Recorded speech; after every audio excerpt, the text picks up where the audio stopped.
All right, you're good. We're live. Welcome, everybody. This is RAGIN with Michael Oden. Moden, some people call him. This is episode 38. We're going to be talking about the embrace, the creative journey, what the heck he's been doing.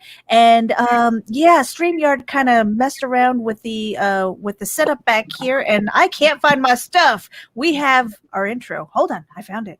We'll be right back after this. RAGIN. Asian. Hagen.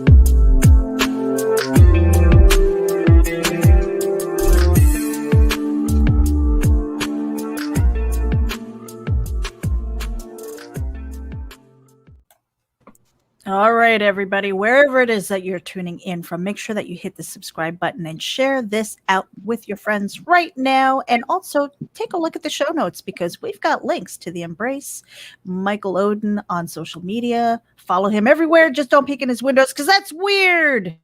I'm going to drop the card here. Hi, Mike. Hey guys, Meredith, it has been far too long, miss. I was just about to say that it's been a hot minute since you've been in the seat with us. Yeah, I know. I think this is my first time on the show with Nita, and we've been on streams, crossing paths on like Indie Vault and such over the past year or so. But like, I think the last time I was here was, well, there was another person involved with that we no longer really talk about. So Oh, that person. So, Indie know. We have the link on our on our YouTube channel if you ever want to know why. The whys. I'm well aware. I've watched all the videos from the Indie special issues to your guys' rant. Yeah. Wow. Well, you know what's funny is that you and I have been kind of crossing paths, walking the walk for about a year and a half. That pretty much, and you're kicking ass.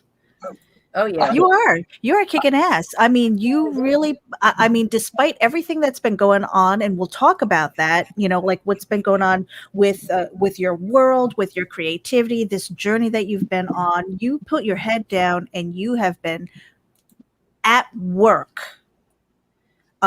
diligently, creating other IPs, helping other people. Constantly putting out content. Yeah. I mean, you're walking the walk. Yeah, I try. When when you're going through what I'm going through, it's one of those things where staying busy and keeping your mind occupied on the quiet moments where it can be overwhelming sometimes. It's just a way to keep going, and comics was a very big part of me going through this kind of like journey of self-improvement where I started, I've been fighting getting back in shape. That it has ups and downs, Mm-hmm. I've gone back to school. I actually just got admitted into an honor society for my undergrad.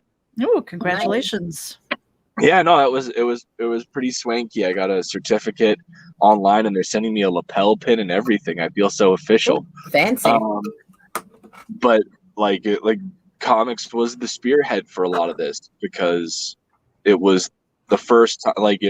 When my separation started, doing the comics was like the first time that I had gotten a sense of fulfillment out of anything that I had done professionally in years. And I had to keep that going, and there have definitely been highs and lows, but we're pushing on, and I see other people, I see their struggles, and I see them trying to get in. Luke Stone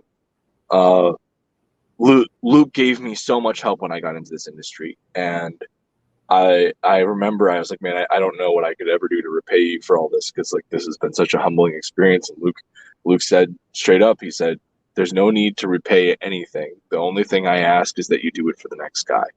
Mm-hmm. That's the kind of person that Luke is, and hopefully the person that I've been to anyone that I've come into interaction with in the industry. I do try to help up and coming creators how I can, where I can. Even if it's just as simple as, you know, letting them know, hey, here are some printing options for you, because like or hey, you know, have you thought about taking a look at this kind of artist, or this, that, or the other. Like I try to help out where I can, because that's what was done for me. And yeah, so like everything that I've built over the past few months has been, I think, a result of a year of networking, helping out where I can, and putting myself out there. People realizing, man, this guy's something else, and we're starting to see some pretty serious fruit take hold in how we're expanding. Well, you know, it's one of the things that that I grew up with. You know, my father always saying, you know, like when you go and do something, leave the place a little bit better.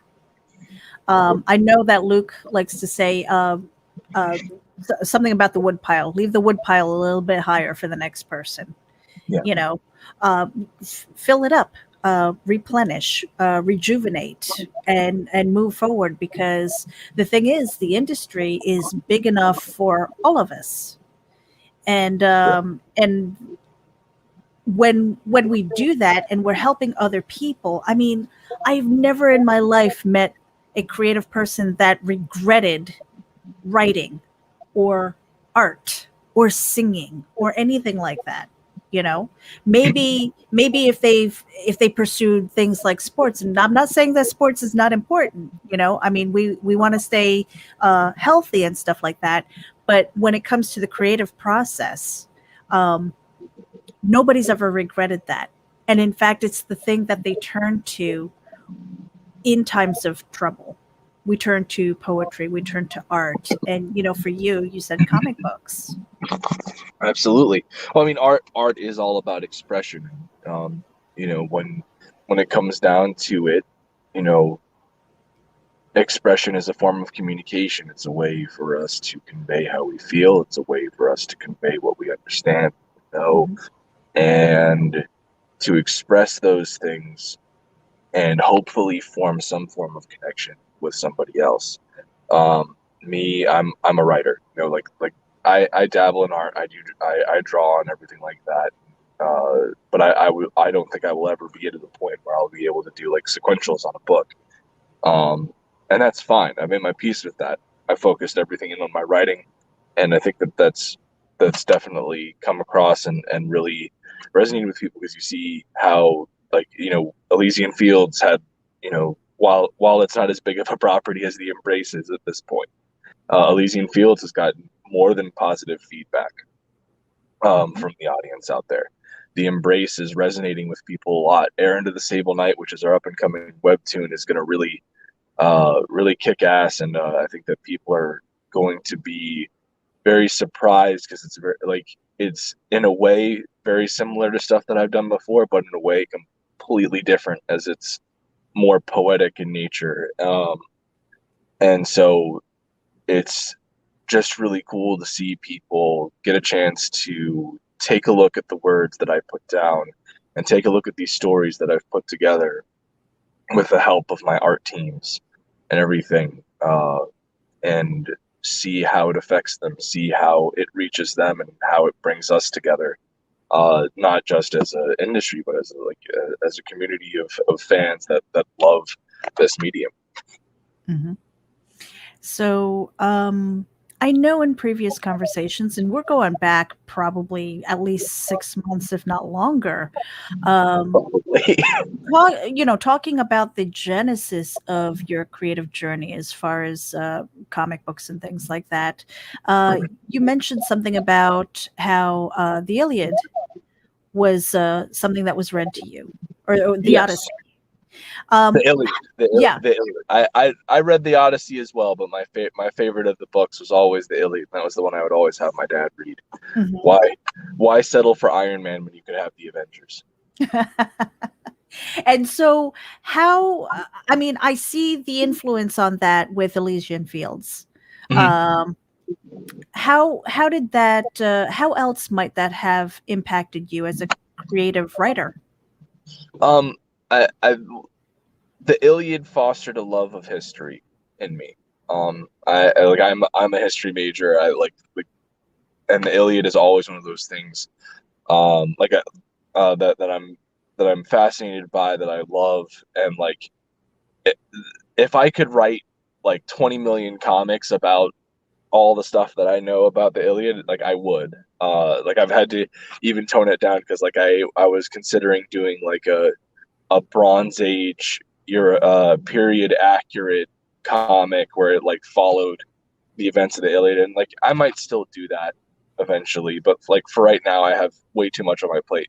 But that's ultimately what the Iliad did. It was a gateway into history, into exploring cultures of the past, knowing their stories, knowing their heroes, knowing their history, and that's, in a very large way, that's also imprinted on how I write and what I like to write and everything like that. Like even when you look at the Embrace, which is very far away from, Homeric epic and everything like that, these like one of the things that does set it apart from a lot of things similar to it is that it still keeps its, I don't think innocence is the right word, but it still has a levity to it. There's The like purity. There's purity yeah, there. Hmm. like because like at the end of the day, you've got a character who, yeah, like the guy is this depressed dad who lost his kid a year ago, but the suit, the thing that's giving him the power and is doing everything, is the soul of his 8-year-old kid. And no 8-year-old kid that has been raised well and has good and loving parents has a nihilistic and pessimistic view of the world. They see everything for the beauty in it, and they see, they see them being a ghost and getting to be this super suit with their dad. It's not it's not a whole thing of, oh, we're out here to get revenge. It's, we're out here to be superheroes. We're gonna do the right thing, and I'm gonna help you move past this. And that's, there's that innocence of childhood with the Embrace, and that comes from looking at these stories and seeing what all these stories hold in common. And I think that the big picture, when you look at stories as old as time, that stretch back to the beginnings of history, the ultimate goal is to inspire wonder and greatness, and give people constellations to reach for, and give people an escape. And I think that no matter what I write, there's always going to be those elements in there to some degree. Hmm. And because you're a writer, I love talking to writers about their process. And my own journey into comic books has started about a year and a half ago. Happy to have a couple of smaller credits and things like that, and working on more. I'm hooked. But I was a writer of prose. And so Nita and I, we've hammered out a couple of scripts now, and then trying to go back into prose is like, where are my words? Where did they go? And so what has it been like for you? What is your process? Do you start off with prose? Are you now thinking in scripts alone? What is that like for you? I'm able to hop back and forth when I need to. I think a really good example is when I was writing Errand of the Sable Knight, I didn't write it like a comic book script. Errand of the Sable Knight is my love letter to Arthurian lore. The first book that I ever read like on my own outside of class that I just picked up in a library and I took it home and I read it was Howard Pyle's King Arthur and His Knights. And I've loved those stories. Like I'm probably one of the biggest Arthurian nuts you'll ever meet. I've loved those stories ever since I was a kid. I've read most books on Arthur that there are. Like I think when I was back in college, we went through a list of like all the books on King Arthur that had ever been published, and I had read like all but like 20. Like, so you were totally a geek. Yeah, that's probably still are. Stop the name calling, Meredith. It's not on my show. Hey, I'm a geek too. Embrace it. Embrace your geek, people. Embrace the weird. 100%. I mean, I've said this like a million times. Elysian Fields was initially like the where this whole thing originated from was, you know, most kids you have arguing about like which superhero would win in a fight, and me and my friends would have that too. But like we'd also be talking about who would win in a fight between Beowulf and Heracles, who would win a fight between Achilles and Gilgamesh, and like that's where this all bore out of. I was a freaking strange child that, you know, people were reading Harry Potter and I was reading Howard Pyle and Tennyson, you know, like like what do I do with you? I was reading Homer's The Iliad every year from middle school through like my first stint in college. Like these are the books that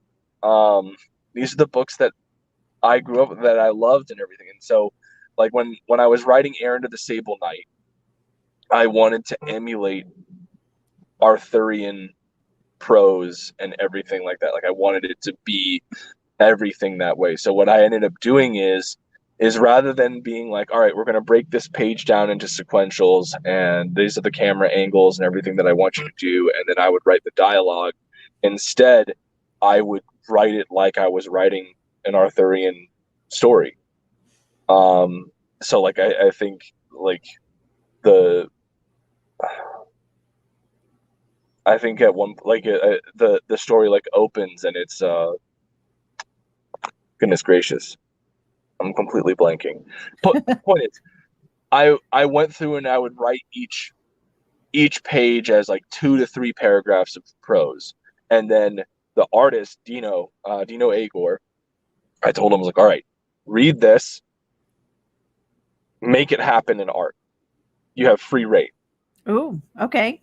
And then I am lettering Errand of the Sable Knight, and so what I'm doing is the elements that are told visually, I'm not including the text, but the things that are required to provide context, like exposition or dialogue, will be in there. And rather than using word balloons, I had a buddy of mine mock up scrolls, so it's going to feel like a storybook. And like that's the ultimate goal with that, is that like once we're releasing it on Webtoon every other week starting August 19th, and it will be 1 page at a time for right now. And once the entire story is done and the script is completely finished, by the way, so like it's literally just getting the art done and everything. So once the entire book is done, we will be releasing it as a hardcover storybook. And I linked up with a buddy of mine, Douglas Ernst, that I've met through doing this, who has a book called Soul Finder, and his second book was this beautiful hardbound book with gold inlay on the pages, and so he's given me the contact information for them. So like when we do this, it'll be like hardbound, it'll have like a bookmark string in the binding, and it'll have gold inlay on the pages. Like it'll be super fancy. Okay, so now you've mentioned Webtoon a few times. Why Webtoon? Free. Yeah, why not, Meredith? So Why not Webtoon? that's but like that's the whole thing is I am an up and coming creator. Mhm. We have been without conventions for a year. Adapting to the fact that I have not been able to directly tap in to the consumer base and hand them things at conventions and get to know them and everything puts me at a massive disadvantage. But you want to know what? You cannot beat the price of free. And so what we're doing is that we're doing Webtoon and we're releasing one page of Errand of the Sable Knight every 2 weeks. But we have a Patreon where if you back the Patreon at as low as $1 per month, you get premier access and early access to the chapters. And the goal is to have the chapters 3 weeks ahead of schedule on the Patreon. So you will be able to access the first 3 pages on the first day that the Patreon is up. And in fact, the first page goes live on the Patreon not today, but next Thursday. So if you've Yeah, no, go ahead. So I was going to say, if anyone has backed the $1 a month thing on Patreon, you will get to see the first chapter of Errand of the Sable Knight next Thursday. Wow. Now that what I was going to say is that certainly puts you on a tight schedule. It kind of makes you accountable, especially if people are starting to pay for that early access. Correct. And so the big thing is that I made sure that when I went into this before we started getting everything set up, I took some freelance work and I paid the art team for the first 10 pages of the book. And so like that's the big thing is with everything that I have going on right now, I can no longer afford to invest my personal capital that I make from my job into it. Nine Realms has to pay for itself. My comic stuff has to pay for itself. And so that's the whole idea with the Patreon and everything else that I'm doing is to turn Nine Realms into a self-sustaining entity. My 5-year goal is to have us moving away from Patreon, moving away from crowdfunding, and having our own full-on website with an established back catalog of books and subscriptions for active books, everything to make Nine Realms a brand that pays for itself constantly and that's well established as a brand that is reliable, puts out quality product, and puts it out on time. And that's the goal. It's very lofty. It's going to be risky. I'm sure I'm going to fall, but so long as, this is what I've found, so long as I remain open with my communication to the fan base and to the consumers, I won't fail. Because if I say, hey, emergency happened, we aren't going to be able to have an update this week, but I'll keep you up to date on when we're going to have it, no one's going to be upset with that. People understand this isn't as an indie creator, unless you already are coming from the mainstream and you have the connections to and the consumer base to just be fine on your own, you are building up from nothing. And as I said, I'm going through a divorce. I'm going through a custody battle. These things are not cheap, and I cannot afford to just be like, okay, well, I can budget a few $100s this month to go pay for some comics. No, every penny that I make from my actual job is going towards paying my lawyers. Is going towards paying for my bills. Is going towards paying for all of this stuff that I need to be paying for. James has preschool, and that's a crazy thing to me because when I started this, James was barely able to talk and was running into things when he's walking around. He's now biking. He's going to preschool. He's doing all these things.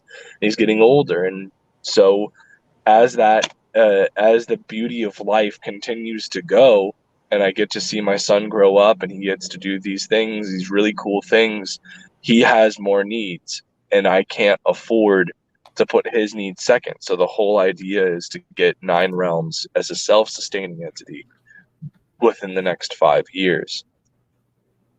So, I know from my own experience, this making comics is not easy, and I've had a lot of people who have been sitting in this chair, where I ask them, what was that shit or get off the pot moment? Because it's really what you have to do. I mean, there's an investment of time, there's an investment in money, blood, sweat, and tears. I mean, like literally, there are some things that you have to sacrifice in order to hone this craft and put a book out. Not easy. Glad that I didn't start in my teens and 20s. Okay, seriously, I'm so glad that I didn't, because I don't know that I would have had the patience, or the business savvy, or the life experience to push through when things go sideways. Right? Yeah. So what was the thing? Because you're, not only are you dealing with your life stuff, you're at work right now. Yeah. Right. I won't tell the boss. Shh. And but now you are investing time and money, and not only doing your creative thing with the Embrace and Elysian Fields, but building a business. Not easy. What in the world? I mean, unless you are like a flat out lunacy. What was there's that? Probably a little bit of that. There's probably a little bit of the flat out lunacy in there as well, to be honest. But like, the moment that got me to actually commit to doing it is, I started off very similar to you, Meredith. I have done freelance journalism for the industry for a very long time. I've always been a huge comic book guy, and when comic book movies started to be a big thing, I started writing for this website called Movie Pilot. And Movie Pilot used to be this, if anyone's unaware, Movie Pilot was effectively an industry news site that used to allow anybody to write articles for them. But if they noticed that you had the talent, they'd put you through an academy, and you'd become a verified writer that got paid. And so I ended up, I started off just writing stuff, and then I wrote a review for Superman Rebirth issue 2 that they took notice of. And so they fashioned me into a verified creator. And then I broke off, I did my own blog, and I was doing all this stuff, and people were really interested in what I had to say about comics and comic book films and how to handle these stories. And eventually I started getting a lot of people, well, why aren't you doing this on your own? And my answer was always the same. It was, oh, well, it's not that easy. It's more complicated than that. And eventually I was just at work, and I was talking to a buddy of mine on how I would have loved to do like an animated series of The Shadow, right? And like I went, after going through like an hour and a half long tangent, as I'm like to do, I was like, you know what? I'm gonna write this down. And so I wrote like a small, 2 or 3 page treatment on how I would have handled this. And so I started to look around and see who I could shop this out to, and was not very successful. But I remembered that Dynamite Comics had been publishing Shadow for last time that I could recall. And so I went onto their website, and at least back when I did this, it was back around 2 years ago. I found that the information for the director of future projects for Dynamite Comics. And I gave him a call, left him a voicemail, and he called me back. And he was like, all right, so first, we don't have like any screen rights of the Shadow, so like I can't help you out with an animated series, but what's your idea? And we sat and we talked for around a half hour, and I went through my entire premise, what I was looking at doing with it, what like the feel of the series is going to be. I kind of went through the plot structure of how I had planned everything, and when I finished, she was just like, "So, all right, we lost the printing rights of the Shadow like this past year, which is unfortunate because after listening to you, I can tell that you don't have like you've got a really cool idea here, but you don't have the skill to refine it into a script just yet. But if we still had those printing rights, we would have paired you with one of our veterans, and you would have your own run." He gave me the information to contact Condé Nast, who owns the rights of the Shadow, but he was pretty upfront with me. He's like, they're very protective of those rights. You're probably not going to get anything back. And he was half right. They are very protective of those rights. I did hear back from them, though, and it was like the corporate equivalent of go fuck yourself. I sent them a thing, and they're like, just even asking, how like are the rights, the printing rights for this character for sale or anything, like available, or how much would they be, just out of curiosity, and not even addressing me by name, just one sentence: the rights of this character are not presently on market. No goodbye, no nothing. Just one sentence from Condé Nast. So I did hear back from them. That was kind of my wake-up call that I could do this, and so that's when I started studying. I started looking for comic scripts online to kind of study how they're structured and everything like that. And eventually, I found my initial template reading Marv Wolfman's Man and Superman Special Edition, because in the back he has his script for the first issue and a half laid out and typed out, and how he handled it. So I studied the terminology based off of what he had there, and I figure if it's good for Marv Wolfman, who's an industry legend, it's probably good for me too. And that's how I wrote my first script. That's how I wrote Elysian Fields issue 0.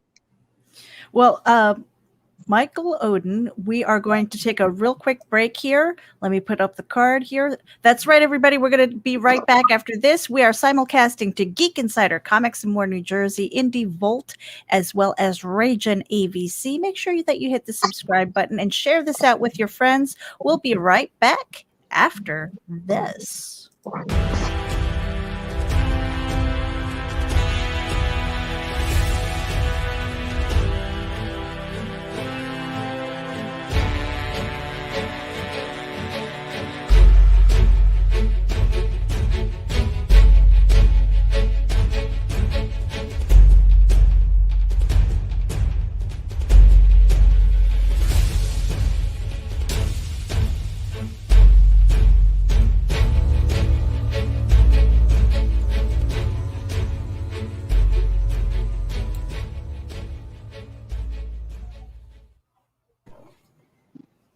Gotta love Daphne. And we are back, kind of, sort of. Well, yeah. We've got one more thing to do. For a 10% discount on your Gemini mailers, make sure you go to GeminiComicSupply.com and use coupon code VOLT10. Hey, Nita. What, Meredith? Jump in here. I was totally going to do it, but you already did it now. So, it's well, done now. I didn't finish. Finish, Meredith. Finish yourself off. I get to finish myself off. That's right, you guys, for a 10% discount. Use coupon code VOLT10 for a 10% discount on your Gemini mailers. Oh my gosh, it's gonna get noisy here. Nita, you have to take over because the husband just came home and the dogs are barking. Like literally.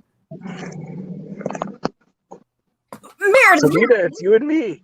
Hold up, because we have one more. If you want to, you guys head over to our Facebook group and check out Little Bastard promos for all your shameless self-promotion. And on another note from this morning's rant, stop tagging us. Put your shit here. We'll share you out. All right, thanks, guys. All right. Oh man, I made it back. Sorry. So Nita, when I was listening to your guys' rant earlier, I was just like, I understand what she's saying, but I'm going to let you know right now, they're not going to stop tagging you. When you're getting like when you're getting in on the ground and you're on Twitter, you're literally tagging everyone to high fucking heaven and hoping that somebody notices. See, Twitter doesn't bother me. It's Facebook that bugs me because I don't even use Facebook anymore. It's worthless. It's only use Facebook for contacting. Yeah, like but that's I'll go all over it's there good for. and have like 300 tagged things that I have to go through. The problem comes in is I have paying clients who pay me to promote them across all of our Twitter feeds. Yeah. And I missed one yesterday because of a whole bunch of commotion of somebody sharing their meals and stuff. Dude, I don't care what you ate. I eat too. Don't do that shit. It was like over 300 300 tags. 16 texts yesterday. That's fucking absurd. It's crazy. And Facebook's utterly worthless for us, isn't it? Like Facebook has made marketing on their platform utterly worthless for us. Like unless you're paying for their marketing service. That's then we know paid people who are throttled.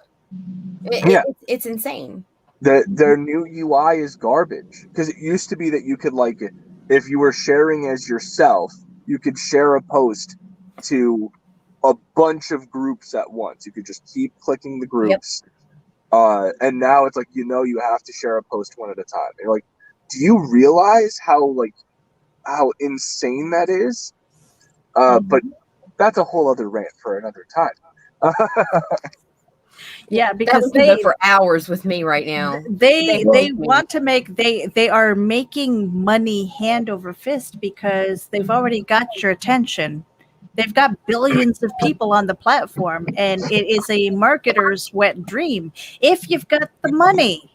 Right. But when you've got solopreneurs, and I've heard the term brokepreneurs, entrepreneurs, people like mom and pop businesses. It's like they're looking for ways to shut you up because it's all about the corporate voices. That is a rant for another day. I'm not going to start ranting about that. Neither are you, Michael. No one needs to consider Twitter a safe zone anymore either, because let me tell you something. Since the month before, my analytics, my impressions peaked over 750,000. As soon as it did that, I started getting emails from Twitter pushing me to market with them. Yeah. That doesn't shock me. I mean, they're a business first and foremost. Oh yeah. But oh look, I know that campaign. I bet you do. Yeah. And we are going to talk about that. I've seen it before. It seems pretty cool. That's Meredith's way of saying, shut up, Nita. No, not at all. That's what we're about, though. We love having conversations. It's just sitting in the chair, kind of hanging out, getting your journey, your Genesis story, the process of getting to where you are right now. From then to now to what we're looking forward to in the future, and that's the thing. And you kind of alluded to it before, is that we have to connect we have to connect as people. People connect to people. People do not connect to things. The thing can break. The thing can go away. That happens. But that connection that we have, and it's the emotional connection that we have with people like Michael Oden, or anybody else who sits in the chair. That's the thing that Nita and I say. We'll sit with anybody as long as you're not an asshole, right? We'll talk about your project. That is a pretty good starter rule. Yeah. Don't be a dick, be a dude. The words of wise birthdays. Thank you. That's right. But we do have the embrace here. Hey, Michael, is it okay if I play your video? I suppose we could All probably right. do that. Awesome. I will let you guys know we did this for like our pre-launch, and then like we were busy trying to get the book done, and we were just like, we're already well over what we needed. We're just gonna focus on getting the book done. There's no point in making the trailer. So this is just our little teaser that we did for the mailing list. Sounds good. All right, here we go.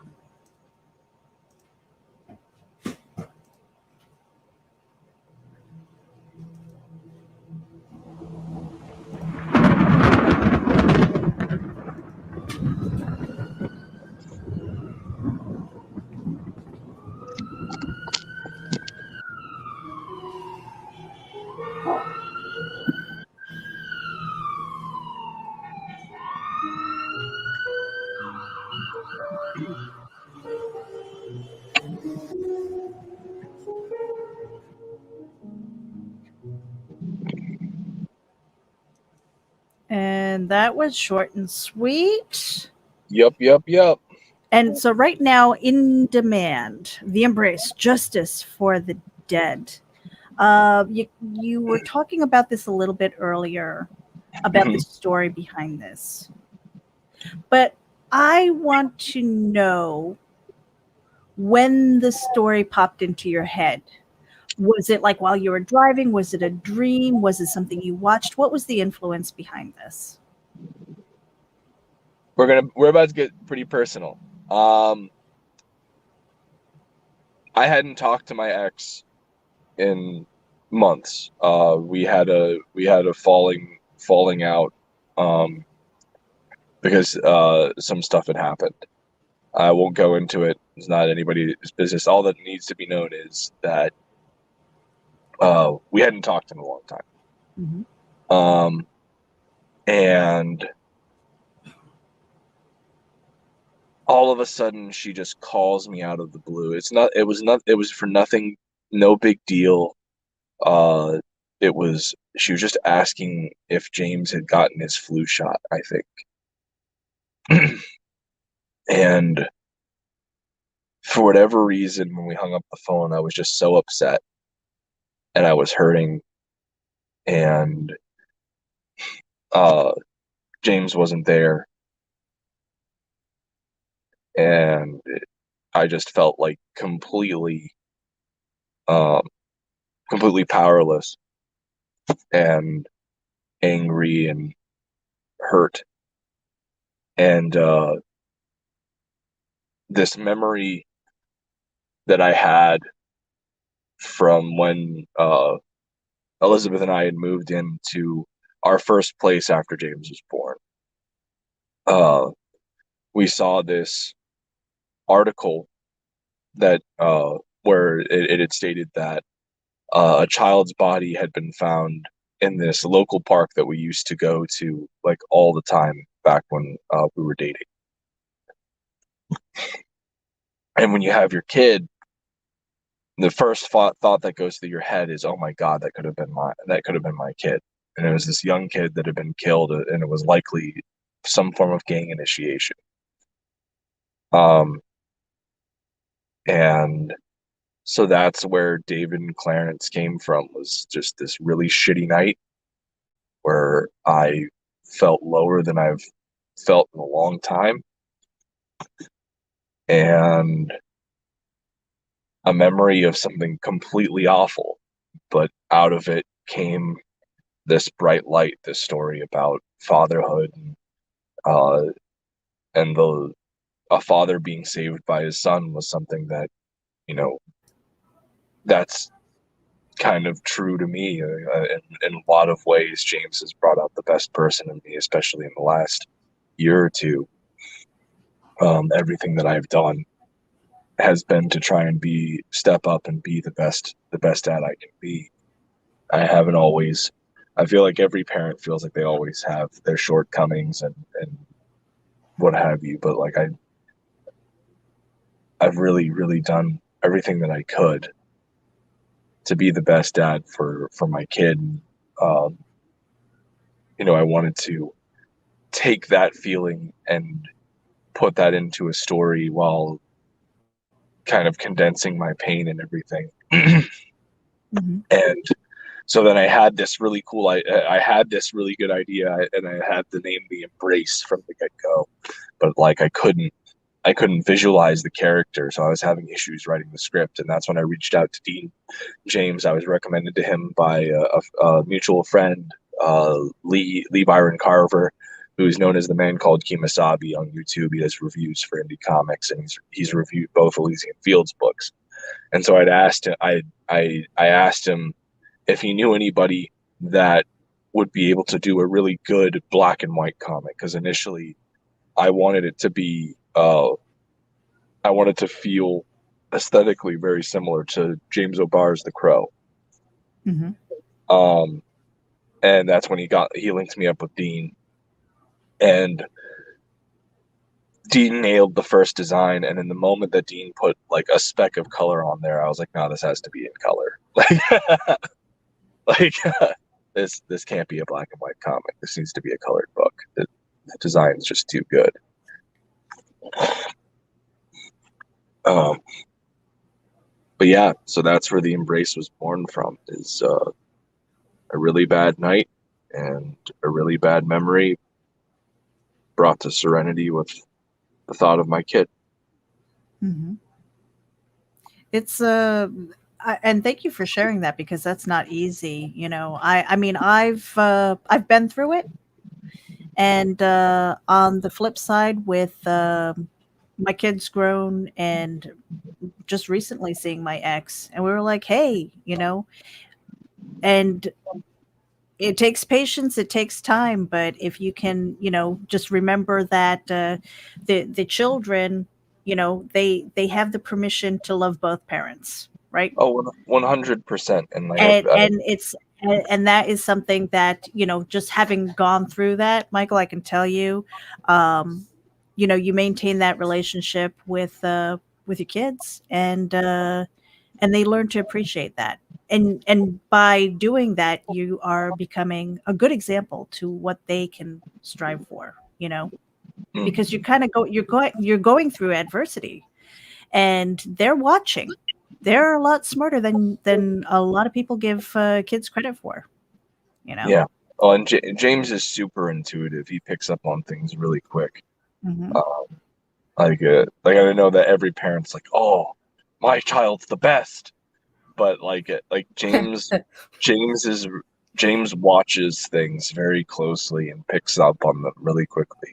He's also super lazy. I love him to death, but like he is such a lazy bum sometimes. Like That's kids. That's yeah, kids. I've got one of those. You ask him to pick up a towel, and he's like, I do everything around here. Oh man, the other day, like I had brought his shoes right outside his room, and I said, James, can you put your shoes away in your room? No, I can't do it. It's too hard. Like, they're your shoes. You go put them in your room. And he literally was like, I'm tired, and went and threw himself down on his bed. Oh my goodness. Oh my goodness. Great. But yeah.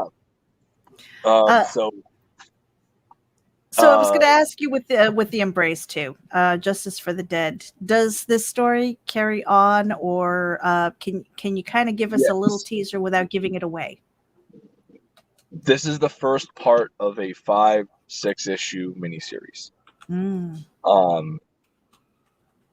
Now, what I will say is, if for whatever reason we weren't able to do an Embrace 2, the ending of this, it's not final or anything like that, but like I made sure when I was writing it that it follows kind of a three act structure.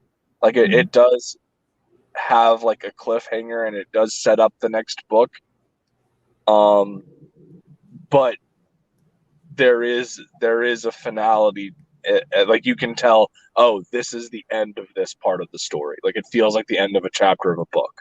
Mm-hmm. So yeah, like there's the plan is that it's a 5-6 issue miniseries, and I've already written like how I envision the ending. Mm-hmm. And I sent it to my co-creator Dean, and he's just like, "Why do you fucking want everyone to cry?"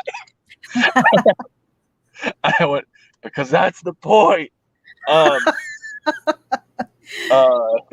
but yeah.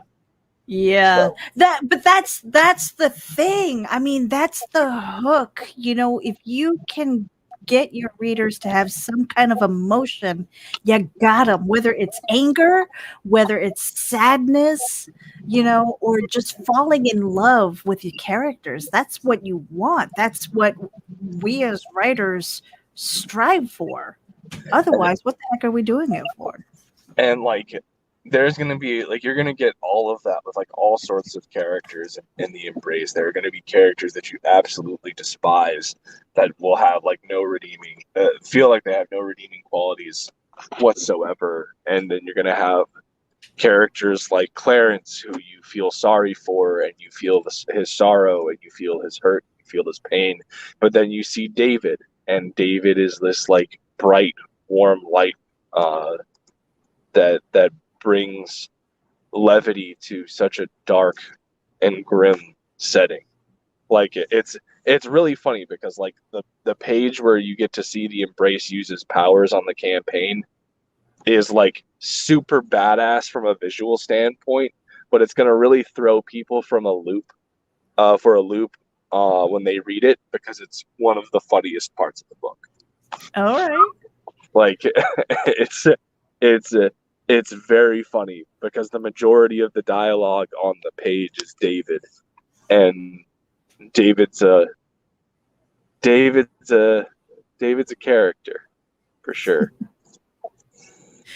When you are writing, whether it's dialogue or a scene, do you ever surprise yourself? Like, where the heck did that come from? Yeah, I do. In fact, and it wasn't on the Embrace. It was actually on Elysian Fields. When I was writing the third book that I've got, that the script is pretty much done with. There is a sequence where it poured out of me, and when I finished it, like, I got chills. Like, I actually sent it to a few people, and they're like, "This is really good, but you need to tone this shit down because people are gonna like look at you like you're a psychopath." like, like, It's like the dark got really dark. It's like, where did that come from? This whole one well. 100%. Well, and like that's just one of those things. It's really interesting, and with the Embrace, when I wrote the ending, I remember like the exact moment that I figured out how I wanted the thing to end, because I was in the car with my son, and a song came on the radio that I hadn't heard in like years, and it just hearing the chorus lines, just hearing uh just hearing the chorus line, I just got put to tears, and I was like, that's it. That's how I want to end the book. Mhm. That needs to be in there. And so I went and I wrote the ending, and I sent it to Dean, and I sent it to Lee, who's my editor for the Embrace. And he just went, "You're a fucking psychopath. You're gonna put people to tears." I was like, "That's the point."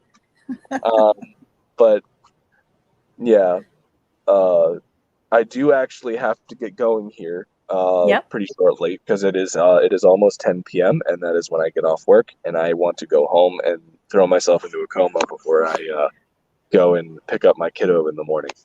But I just want to say thank you so much for having me on. Well, we appreciate you too. It's been such a blast. It's been far too long, Meredith. Nita, it's great getting a chance to be on the stream with you. Awesome. And we are closing this down. We're closing this down next week, next Friday. We will be taking it off in demand. So if you have not gotten on the Embrace for whatever reason, be sure to do that. We also have a poll going on our Twitter right now, because we got the final painted version of the James O'Barr Crow homage cover, and so I've got it set up to be just like the old cover of the Crow, and there's a poll on whether to have the logo have silver text or red text. So be sure that you guys go vote in on that. It's actually like it's super tight. Like it's like last time I looked at it, it was 52% to 49%, and it's gone back and forth all afternoon. So like like it's at like 50 votes too. Like people have really been chiming in on it. But no influence from the creator. No influence from me, none whatsoever. But anyways, make sure that you get in on the Embrace before it closes down. You don't want to miss out on this book. It's really good, and I'm already starting the script for the next book. There is a character based off of somebody that everyone in this panel knows. And for those of you that have gotten the book, I will let you guys guess, and it's not going to be difficult at all because they share the person's name. But oh snap! Hey, we've got a book coming out like that too. It is a flattering thing, and I checked with them before I did it, and I let them read what I was planning on having the character say and everything, and they gave me the big thumbs up. So awesome. I know that they at least like it. Oh, well, ours is kind of like rude, but whatever. Ours is snubbing. But hey, I don't care who knows it. But anyways, so yeah, make sure that you guys back the Embrace. We're trying to crack 15K before we close. So yeah, help us do that. And make sure that you guys check out and subscribe to Errand of the Sable Knight on Webtoon. As I said, August 19th, 4 p.m. The first page of Errand of the Sable Knight gets put up there as the first chapter. We're releasing one page every 2 weeks.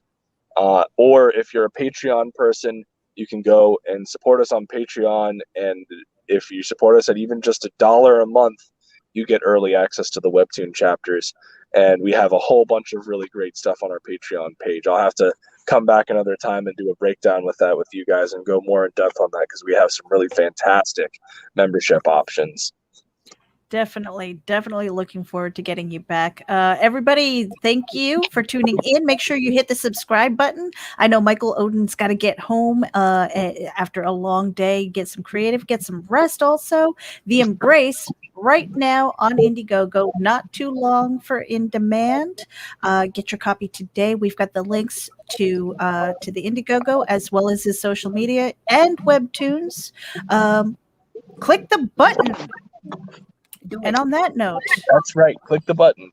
Hit the button. Hit the button. Hey, Nita. Speaking of which, final words. Throw my dudes. We're out of here, you guys. Michael Oden, thank you so much. This has been episode 38 of Ragin' With. Bye-bye.